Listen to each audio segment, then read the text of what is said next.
The ডিবেটে স্বাগত। আজ আমরা ঋত্বিক চক্রবর্তীর লেখা দ্য উইমেন ভলিউম 1 উপাখ্যানটি নিয়ে আলোচনা করছি। এটি এমন এক তরুণীর গল্প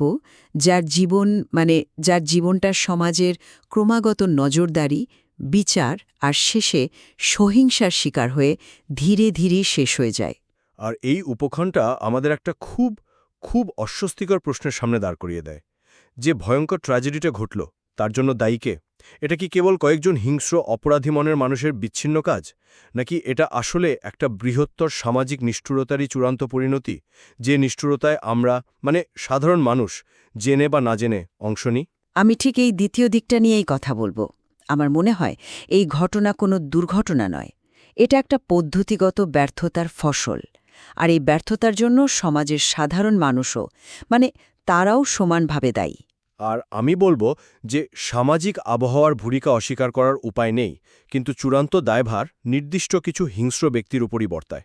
সাধারণ মানুষের পরচর্চা আর শারীরিক আক্রমণকে এক করে দেখাটা আমার মতে একটা বিপজ্জনক সরলীকরণ। দেখুন, এই গল্পের ট্র্যাজেডিটাকে কোনো বিচ্ছিন্ন ঘটনা হিসেবে দেখলে সবচেয়ে বড় ভুলটা হবে। আমার কাছে এটা একটা সম্মিলিত নিষ্ঠুরতার অনিবার্য পরিণতি। গল্পের শুরু থেকেই তো আমরা এর ইঙ্গিত পাই, কিভাবে সাধারণ মানুষের ছোট ছোট কাজ, ছোট ছোট মন্তব্যগুলো মিলে একটা অদৃশ্য জাল তৈরি করে। যেমন ধরুন, কোনো প্রতিবেশী হয়তো নিছকে কৌতূহল থেকে মন্তব্য করল এক ছাতার নিচে খুব কাছাকাছি, বা একজন শিক্ষক হয়তো শুভাকাঙ্ক্ষী সেজেই বললেন তোমার সুনামের ওপর প্রভাব পড়বে। এগুলোকে আলাদা করে দেখলে মনে হবে নিরীহ মন্তব্য, কিন্তু এগুলো আসলে একটা সিস্টেমের অংশ। সিস্টেমের অংশ বলছেন? হ্যাঁ, ঠিক তাই। উপাখ্যানে খুব সুন্দর একটা লাইন আছে, সমাজের নিষ্ঠুরতা ঝড়ের মতো আসেনি, এটা এসেছিল ছোট ছোট ধারাবাহিক আবহাওয়ার মতো। এই ধারাবাহিক আবহাওয়া কারা তৈরি করেছিল? কোনো দাগী আসামিরা নয়, করেছিল এই সাধারণ মানুষরাই। এই ছোট ছোট আক্রমণগুলো, এই কনস্ট্যান্ট বিচার মেয়েটির অস্তিত্বকে ধীরে ধীরে একটা বিষয়বস্তু বা কন্টেন্টে পরিণত করেছিল। আর যখন একজন মানুষ, বিশেষ করে একজন নারী, একটা বস্তুতে পরিণত হয়, তখন তার উপর যে কোনো ধরনের হস্তক্ষেপ সহজ হয়ে যায়। এই মঞ্চটা কিভাবে তৈরি হয় জানেন? এই ছোট ছোট পরচর্চা, সামান্য অবজ্ঞা, এগুলোই অপরাধীদের এক ধরনের নীরব লাইসেন্স দিয়ে দেয়। তারা মনে মনে ভাবে সমাজ তো মেয়েটিকেই দোষ দেবে, আমাকে নয়। এই মনস্তাত্ত্বিক সুরক্ষা বলয়টাই আসল সহিংসতাকে সম্ভব করে তোলে। তাই আমার মতে অপরাধীরা সমাজের তৈরি করা মঞ্চেই তাদের ভূমিকা পালন করেছে মাত্র। আপনি যখন সমাজের তৈরি করা মঞ্চের কথা বলেন, সেটা একটা খুব শক্তিশালী যুক্তি। এটা অস্বীকার করার উপায় নেই যে ওই বিষাক্ত পরিবেশটা না থাকলে অপরাধীরা হয়তো এতটা সাহসী হতো না। কিন্তু আমার প্রশ্নটা হলো, মঞ্চের দোষে কি অভিনেতার দায় কমে যায়? আমার মনে হয় এখানে একটা গুরুত্বপূর্ণ পার্থক্য করা খুব জরুরি। সমাজের ক্ষতিকর পরচর্চা আর নির্দিষ্ট কিছু ব্যক্তির হিংস্র আক্রমণের মধ্যে একটা স্পষ্ট সীমারেখা আছে। ভাবুন, সামাজিক নিষ্ঠুরতা হলো জলকে ধীরে ধীরে গরম করার মতো, যা অস্বস্তিকর, কষ্টদায়ক, কিন্তু হয়তো সহনীয়।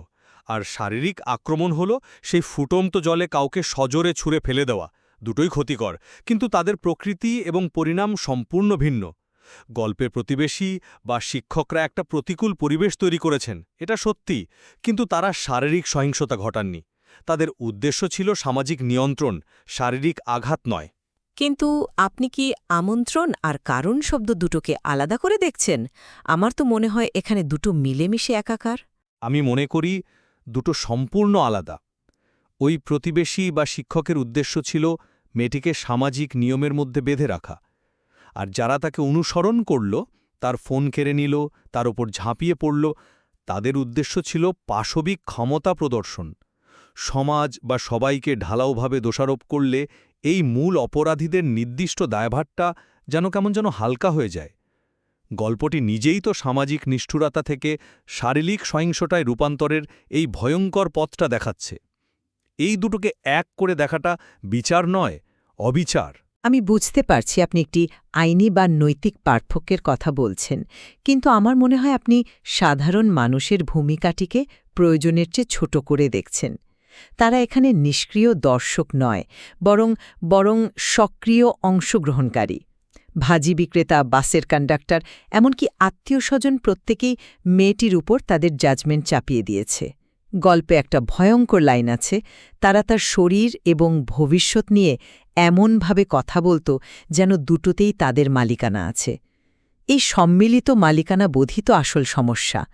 যখন একটা সমাজ কোনো ব্যক্তিকে, বিশেষ করে একজন নারীকে, একটা পাবলিক সম্পত্তি হিসেবে দেখতে শুরু করে, তখন তার উপর যে কোনো ধরনের হস্তক্ষেপকে বৈধতা দেওয়া হয়।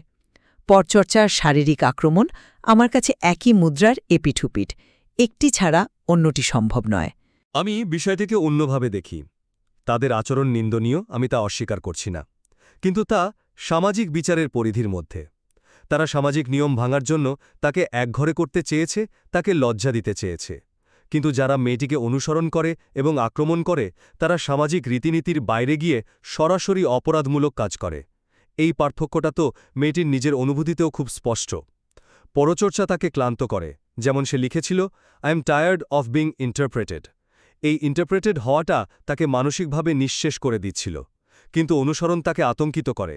সপ্তম অধ্যায়ে যখন দুজন লোক তাকে অনুসরণ করে এবং বাঁকা হেসে জিজ্ঞেস করে, আরে ভয় পেয়ে গেলে, তখন তার হাঁটু প্রায় ভেঙে পড়ার উপক্রম হয়। ক্লান্তি আর আতঙ্ক এক জিনিস নয়, একটি সামাজিক চাপ, অন্যটি শারীরিক হুমকি। এই দুটিকে মিলিয়ে ফেললে আমরা মূল বিপদটিকে চিহ্নিত করতে ভুল করব। আক্রমণের প্রথম ধাপ, এটা অনেকটা শিকারী যেভাবে শিকারকে প্রথমে দূর থেকে দেখে, তার গতিবিধি লক্ষ্য করে, তারপর ধীরে ধীরে কাছে আসে। উপাখ্যানে বলা হয়েছে, beauty entered her life without permission. এই অনুমতি ছাড়াই তার জীবনে প্রবেশ করাটাই তো আক্রমণের শুরু। ক্রমাগত নজরদারি তাকে একটা পাবলিক সম্পত্তিতে পরিণত করে, যা চূড়ান্ত আক্রমণকে শুধু সম্ভব নয়, সহজ করে তোলে। আর সপ্তম অধ্যায়ের শেষ লাইনটা তো এই সংযোগটাকেই প্রতিষ্ঠা করে দেয়। When society teaches a woman to adjust endlessly, it forgets to teach men restraint. এর চেয়ে স্পষ্ট করে আর কি বলা সম্ভব?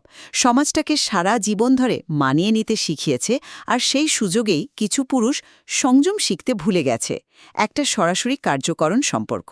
কিন্তু কার্যকারণ সম্পর্কটা কি এতটাই সরল? গল্পে একটা স্পষ্ট পরিবর্তন লক্ষ্য করা যায়। প্রথমে বিষয়বস্তুটি ছিল নজরবন্দী হওয়া, বিচার করা। অর্জুনের সঙ্গে তার সম্পর্ক নিয়ে কানাঘুষো চলছিল, কিন্তু পরে তার শারীরিক ভীতি প্রদর্শনে পরিণত হয়। যে লোকগুলো তাকে অনুসরণ করে জিজ্ঞাসা করে, এ কি, ভয় পেয়ে গেলে, তারা সীমানা পরীক্ষা করছিল। তারা দেখতে চাইছিল সে কতটা ভয় পায়, কতটা অসহায়। এই কাজটি পরচর্চাকারী প্রতিবেশীরা করেনি। তাদের উদ্দেশ্য ছিল মেয়েটিকে নিয়ন্ত্রণে আনা, তার ব্যক্তিগত সুরক্ষা বলয় ভেঙে দেওয়া নয়। এই পার্থক্যটি অত্যন্ত গুরুত্বপূর্ণ, কারণ এটি অপরাধীর মানসিকতাকে সাধারণ পরচর্চাকারীর মানসিকতা থেকে আলাদা করে দেয়। একজন চায় সামাজিক সম্মতি, অন্যজন চায় ক্ষমতা এবং পাশবিক নিয়ন্ত্রণ। তাদের উদ্দেশ্য ভিন্ন, তাই তাদের দায়ও ভিন্ন হতে বাধ্য। তাহলে মেয়েটির বাবার চরিত্রটিকে আপনি কিভাবে ব্যাখ্যা করবেন? তিনি যখন মেয়েকে বলেন, ওরা তোমার সিদ্ধান্তের ওপর ভিত্তি করে তোমার চরিত্র বিচার করবে, ওর নয়, তখন তিনি তো কোনো নির্দিষ্ট ব্যক্তির কথা বলছেন না, তিনি ওরা অর্থাৎ গোটা সমাজের কথাই বলছেন। তার অসহায়ত্ব এবং গল্পের শেষে তার উপলব্ধি, পৃথিবী এক মুহূর্তের জন্য থামেনি, এটা কি প্রমাণ করে না যে সমস্যাটা ব্যক্তিকেন্দ্রিক নয়, বরং পদ্ধতিগত? তিনি তো বুঝতে পেরেছিলেন যে তার মেয়েকে কয়েকজন দুর্বৃত্ত হত্যা করেনি, তাকে হত্যা করেছে এমন একটা পৃথিবী যা তার কষ্টের প্রতি সম্পূর্ণ উদাসীন ছিল। এই উদাসীনতা তো সাধারণ মানুষই তৈরি করেছিল। বাবার অসহায়ত্ব পদ্ধতিগত ব্যর্থতার দিকে ইঙ্গিত করে, এটা ঠিক, কিন্তু তার নিষ্ক্রিয়তাও কি মেয়েটির বিপদ বাড়ায়নি? তিনি সমাজকে ভয় পেয়ে মেয়েকে সংযত হতে বলেছেন, কিন্তু যারা বিপদ ঘটাচ্ছিল তাদের বিরুদ্ধে দাঁড়াননি। তার এই ব্যক্তিগত ব্যর্থতা কি সিস্টেমের দোষের আড়ালে ঢাকা পড়ে যাচ্ছে না? এবার অর্জুনের প্রতিক্রিয়া দেখুন। সে কিন্তু সমাজের বিরুদ্ধে নয়, বরং নির্দিষ্ট কিছু ছেলের বিরুদ্ধে দাঁড়াতে চায় যারা তাদের বিরক্ত করছিল। যখন গেটের কাছে কিছু ছেলে তাদের উদ্দেশ্য করে মন্তব্য করে, তখন অর্জুন তাদের মোকাবেলা করতে চেয়েছিল। সে নির্দিষ্ট প্রতিপক্ষকে চিহ্নিত করেছে। এর মাধ্যমে বোঝা যায় যে গল্পের চরিত্ররাও সাধারণ সামাজিক চাপ এবং নির্দিষ্ট ব্যক্তিদের হিংস্রতার মধ্যে পার্থক্য করতে পেরেছে। অর্জুনের ভয়টাও নির্দিষ্ট ব্যক্তিদের কাছ থেকে আসা বিপদের ভয়, গোটা সমাজ থেকে নয়। সে সমাজকে বদলাতে চায়নি, সে চেয়েছিল ওই নির্দিষ্ট লোকগুলোকে থামাতে। কিন্তু অর্জুনের এই প্রতিক্রিয়াও কি এক ধরনের সরলীকরণ নয়? সে শারীরিক মোকাবিলার কথা ভাবছে, কারণ আমাদের সমাজ পুরুষদের শিখিয়েছে যে সমস্যার সমাধান পেশিশক্তি দিয়ে করতে হয়। সে মেয়েটিকে ঘিরে থাকা অদৃশ্য কিন্তু ভয়ঙ্কর সামাজিক বাক্য বা সেন্টেন্স থেকে বাঁচাতে পারেনি, যা ভায়োলেন্সের মূল উৎস। সে নিজেই তো পরে অসহায়ভাবে স্বীকার করেছে এটা। আসল সমস্যা তো ওই বাক্যগুলোই তৈরি করছিল। ওই বাক্যগুলোই আক্রমণকারীদের সাহস জুগিয়েছিল। তারা জানত যে সমাজ মেয়েটির দিকেই আঙুল তুলবে, তাদের দিকে নয়। যেমনটা আমরা দেখি চূড়ান্ত ঘটনার পর, যখন ঘটনাস্থলে জড়ো হওয়া একজন বলে, একা বাইরে কেন ছিল? এই প্রশ্নটিই তো প্রমাণ করে যে আক্রমণকারীরা সমাজের নীরব সমর্থনেই তাদের কাজ করেছে। এই প্রশ্নটা হলো সেই মঞ্চের প্রতিধ্বনি। আমি দুঃখিত, কিন্তু আমি এটা মানতে পারছি না। নীরব সমর্থন আর সক্রিয় অপরাধ এক নয়। যে লোকটি প্রশ্ন করেছিল একা বাইরে কেন ছিল, সে হয়তো নির্বোধ, সে হয়তো নারীবিদ্বেষী, কিন্তু সে আক্রমণকারী নয়। তাহলে আপনার মতে ওই ভাজিওয়ালা আর যে লোকটা মেয়েটিকে আক্রমণ করেছিল, তাদের নৈতিক দায় কি একই স্তরের? আমরা কি দুজনের জন্য একই শাস্তি দাবি করব? নিশ্চয় না। ওই লোকটির মন্তব্যটি সমাজের অসুস্থ মানসিকতার প্রতিফলন, কিন্তু সেই অসুস্থ মানসিকতা আর শারীরিক আক্রমণকে এক করে দেখাটা বিপজ্জনক।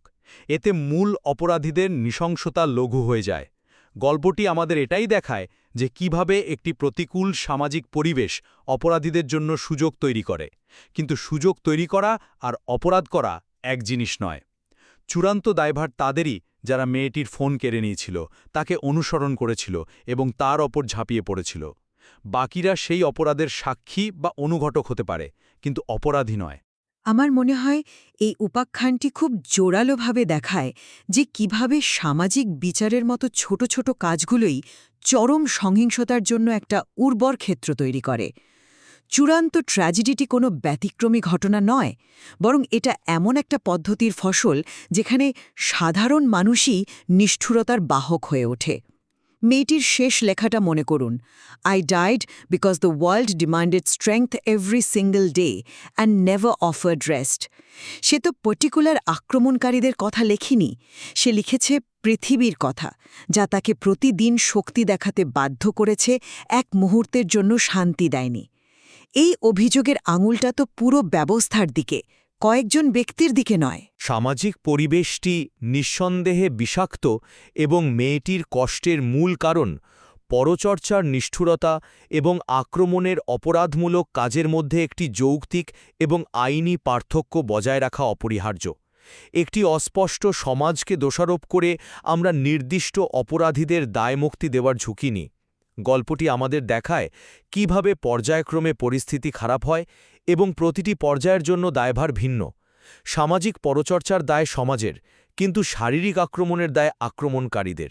এই পার্থক্যটা না করলে বিচার সম্ভব নয়, কেবল বিলাপই সম্ভব। উভয় পক্ষই আমরা একমত যে এই উপাখ্যানটি জনসম্মুখে একজন নারীর অস্তিত্বের ওপর যে ভয়াবহ চাপ নেমে আসে তা দক্ষতার সাথে তুলে ধরে। এখন প্রশ্ন হল, এই চাপটাই কি সহিংসার প্রত্যক্ষ কারণ, নাকি কেবলই একটি অনুঘটক যা অপরাধীদের উৎসাহিত করে? আর লেখকের বর্ণনা আমাদের বিচার এবং হিংসার মধ্যকার সেই সূক্ষ্ম অথচ ভয়ঙ্কর রেখাটি নিয়ে ভাবতে বাধ্য করে। কিভাবে একটি অন্যটিকে মদত যোগায়, কিভাবে একটি অন্যটির মধ্যে রূপান্তরিত হয়, সেই প্রক্রিয়াটা বোঝা খুব জরুরি। এই উপাদানটি নিয়ে আরও গভীর চিন্তাভাবনার অবকাশ অবশ্যই রয়েছে।